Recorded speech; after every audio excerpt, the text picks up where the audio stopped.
നമസ്കാരം. ക്യൂ മലയാള UK ന്യൂസിലേക്ക് സ്വാഗതം.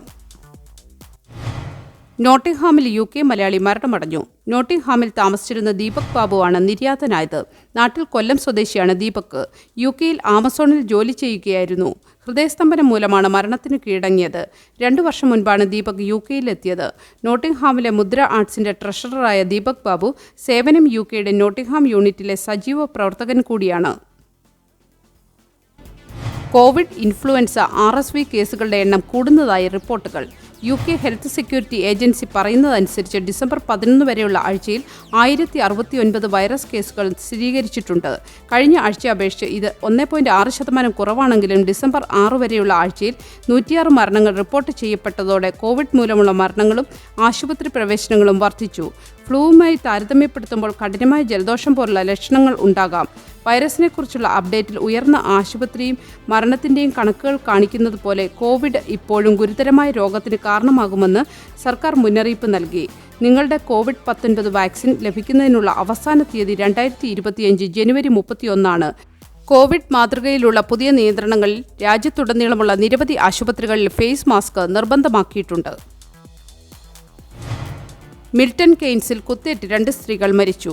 മിൽട്ടൺ കെയ്ൻസിൽ ക്രിസ്മസ് ദിനത്തിൽ കുത്തേറ്റ് 2 സ്ത്രീകൾ മരിക്കുകയും ഒരു പുരുഷനും ഒരു കൗമാരക്കാരനും ഗുരുതരമായി പരിക്കേൽക്കുകയും ചെയ്തു. ബക്കിംഗ്ഹാം ഷെയറിലെ മിൽട്ടൺ കെയ്ൻസിൽ നിന്നുള്ള 49-കാരനെ സംഭവത്തിൽ പോലീസ് അറസ്റ്റ് ചെയ്യുകയും കസ്റ്റഡിയിൽ തുടരുകയും ചെയ്യുന്നതായി തേംസ് വാലി പോലീസ് പറഞ്ഞു. സംഭവത്തിൽ പരിക്കേറ്റ ഒരു നായയെ ഡോക്ടർമാരുടെ അടുത്ത് കൊണ്ടുപോയെങ്കിലും ജീവൻ രക്ഷിക്കാനായില്ല. വിസ എഴുതിത്തള്ളൽ പദ്ധതി പൂർണ്ണമായി പുറത്തിറക്കിയതോടെ നോർത്തേൺ അയർലൻഡ് ടൂറിസം മേഖലയ്ക്ക് തിരിച്ചടി.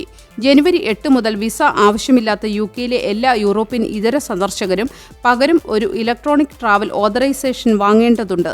ഐറിഷ് അതിർത്തിയിലൂടെ എത്തുന്ന സന്ദർശകരെ UKയുടെ പുതിയ വിസ ഒഴിവാക്കൽ പദ്ധതിയിൽ നിന്ന് ഒഴിവാക്കിയില്ലെങ്കിൽ നോർത്തേൺ അയർലൻഡ് ടൂറിസം മേഖലയ്ക്ക് കാര്യമായ തിരിച്ചടി നേരിടേണ്ടി വരുമെന്ന് ഇൻഡസ്ട്രി മേധാവികൾ മുന്നറിയിപ്പ് നൽകി.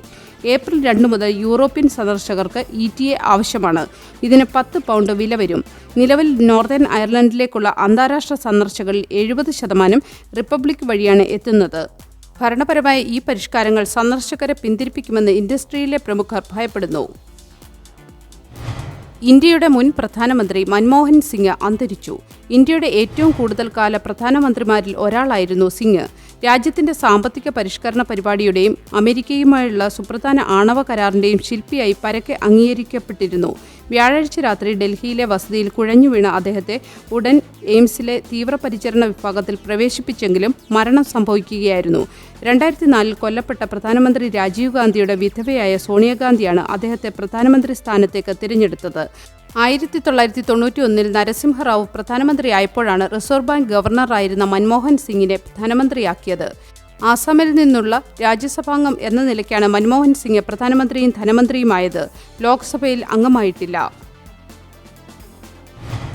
ഷോപ്പർമാർക്കായി അസ്റ്റ പോലുള്ള സൂപ്പർമാർക്കറ്റിൽ നിന്നും വാങ്ങാൻ കഴിയുന്ന ഇനങ്ങളുടെ എണ്ണം പരിമിതപ്പെടുത്തുന്നു. പുതുവർഷത്തിലേക്ക് കടക്കുമ്പോൾ ഷോപ്പർമാർക്കും ഉപഭോക്താക്കൾക്കും അസ്റ്റ ഒരു പ്രോഡക്റ്റിന്റെ പരമാവധി 5 എണ്ണം മാത്രമാണ് ഒരു ഉപഭോക്താവിന് അനുവദിക്കുക. 5 ഇനം പച്ചക്കറികളാണ് അസ്റ്റ അവരുടെ ക്രിസ്മസ് ഓഫർ പ്രൈസായ 8 പെൻസിന് വിൽക്കാൻ വെച്ചിരിക്കുന്നത്. സ്പ്രൗട്ട്സ്, ക്യാരറ്റ്, ബ്രൊക്കോളി, പൊട്ടറ്റോ എന്നീ ഐറ്റങ്ങൾക്കാണ് ഓഫറുകൾ ഉള്ളത്. മറ്റ് സൂപ്പർമാർക്കറ്റുകളും അവരുടെ ചെക്കൗട്ട് സിസ്റ്റങ്ങളിൽ മാറ്റങ്ങൾ വരുത്തിയിട്ടുണ്ട്. സെയിൻസ്ബറി, ചിപ്പൻഹാം സ്റ്റോറിൽ സെൽഫ് സർവീസ് ചെക്കൗട്ടുകളുടെ എണ്ണം വർദ്ധിപ്പിച്ചു. മോറിസൺസ് സെൽഫ് ചെക്കൗട്ടുകളുടെ എണ്ണം കുറയ്ക്കാനുള്ള പദ്ധതികൾ പ്രഖ്യാപിച്ചു. ഒരു നല്ല ദിവസം ആശംസിച്ചുകൊണ്ട് ഈ വാർത്താ ബുള്ളറ്റിൻ പൂർണ്ണമാകുന്നു. ചാനൽ ലൈക്കും സബ്സ്ക്രൈബും ചെയ്ത് പ്രോത്സാഹിപ്പിക്കണം.